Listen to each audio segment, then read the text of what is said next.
আমি জানি না কোনটা ভালোবাসা আর কোনটা ভালো লাগা, কিন্তু প্রতিদিন সবার প্রথমে ঘুম থেকে ওঠার পরে সর্বপ্রথম যেই মানুষটার কথা মনে পড়ে সেই মানুষটা অন্য কেউ নয়, সেই মানুষটাই হলে তুমি।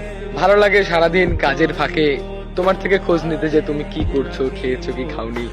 তোমার সঙ্গে যখন কথা বলি না, তখন ওভার থিঙ্কিং মানে মনের যত ক্লান্তি পরিশ্রম সবকিছু দূর হয়ে যায়। তোমার সঙ্গে 10 মিনিট কথা বললে আমি হয়তোবা কোনোদিন বোঝাতে পারবো না, কোনোদিন মানে কোনো শব্দে মানে কাউকেই বুঝাইতে পারবো না যে আমি তোমাকে কতটা ভালোবাসি।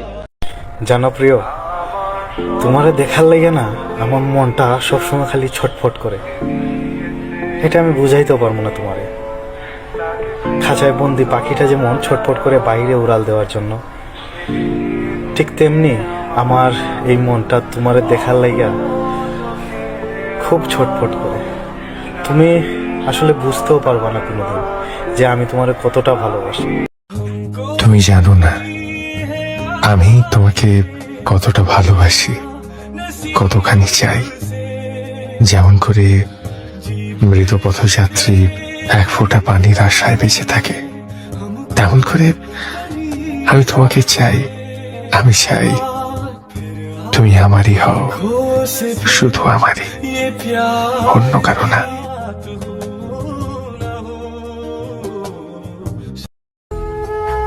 মানুষ বদলাতে বাধ্য করে, আবার বদলে গেলে দোষী করে।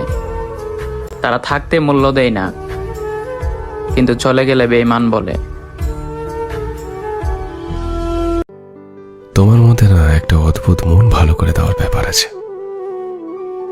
যখন আমাদের কথা হয় না, হাজারটা অভিযোগ একটু একটু করে জমা হয় বুকের গোপনে।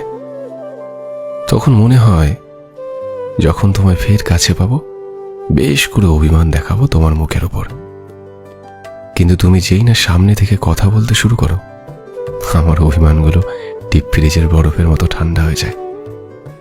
দিন শেষে রোদ্দুর মাখা বাচ্চাটার মতন শান্ত হয়ে যায়।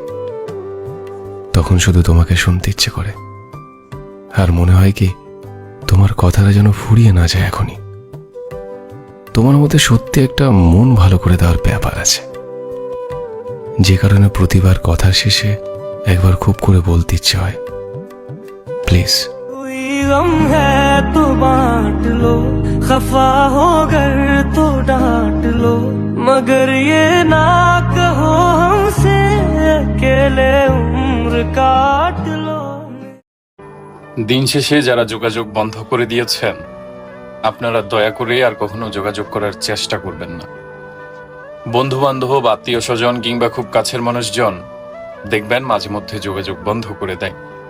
এর সঠিক কারণ কি তা হয়তো কখনোই জানা হয়ে ওঠে না। কিছু কিছু মানুষ সম্পর্ক ছিন্ন করে দেয়, যোগাযোগ বন্ধ করে দেয়। আপনারা যারা ভালো থাকার জন্য দূরে সরে গিয়েছেন, ভালো থাকুন। কিছু কিছু নীরবতাও জীবনে প্রয়োজন, কিছু কিছু দূরত্বও জীবনে দরকার। তবে আপনাদের উদ্দেশ্যে কিছু কথা, যেখানেই থাকুন ভালো থাকুন, সুস্থ থাকুন। মন থেকে অনেক অনেক দোয়া, অনেক অনেক শুভকামনা। যার সাথে যার দাওনি জোড়া, তারে ভালো লাগাও। কষ্ট দেবার জন্য কেন মায়া তুমি বাড়াও? তোমায় আল্লাহ ডাকি, শহর ডাকি, আল্লাহ ডাকি, শহর ডাকি, ডাকি ভগবান। কেন মন মিলাও না বলো তুমি সমানে সমান? বর্তমান আমার অবস্থা খুবই নড়বড়ে। ব্যক্তিগত জীবনেও বিভিন্ন সমস্যা নিয়ে দিন পার করতেছি। কখনো ভিন্ন কোনো চাপ, কখনো পারিবারিক চাপ, আবার কখনো মানসিক চাপ। আমার পুরো মস্তিষ্ক ক্ষতবিক্ষত হয়ে আছে। তবুও কেউ যখন আমাকে জিজ্ঞেস করে কি অবস্থা, উত্তরে আমি বলি আলহামদুলিল্লাহ, সব সময় ভালো আছি। কারণ আমি এতটুকু বুঝতে শিখেছি যে আমার খারাপ পরিস্থিতিতে এই দুনিয়ায় কারো কিছু যায় আসে না।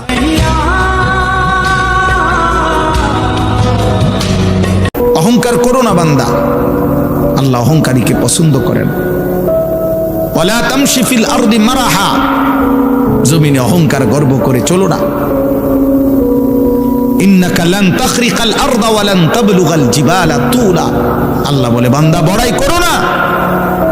বড় গর্বই করো না কেন, অহংকার করে তুমি পায়ের তালু দিয়ে কিংবা বুট জুতার শক্ত জুতা দিয়েও তো এই জমিন ফাটাইতে পারতা না, আর মাথা উঁচা করে ঘাট। সাধের পাখি কিনলাম আমি পিরিতের আশায়, বুকের ভিতর থাইকা কইল যাহা ঠুকরায় আসে খায়।